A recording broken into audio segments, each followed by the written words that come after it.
大家好，我是亚美，今天是我们10分钟刷唇术大师班的第3天，我们的学员开始在进行一个实操。等一下，我们来看一下他们学习完3天的结果吧。从陕西来的燕子同学，燕子同学下唇用了多长时间？10分钟。10分钟就做完下唇了？是的。以前做唇多长时间呀？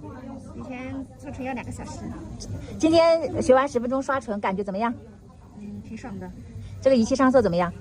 嘎嘎好。这个1秒上色仪嘎嘎好，快。来自浙江。来自浙江。来，今天用我们的1秒上色仪做唇，快不快？难以想象的快。以前点2、3个小时，以前点现在我可以感觉我20分钟也可以刷完了。太牛了！我们来看一下上色的感觉。擦掉。20分钟就可以干完一个唇。对。课程里边有没有隐形消费？没有。老师教的怎么样？老师教的非常好，很专业，而且很有耐心。期待你回去之后的作品啊。好的。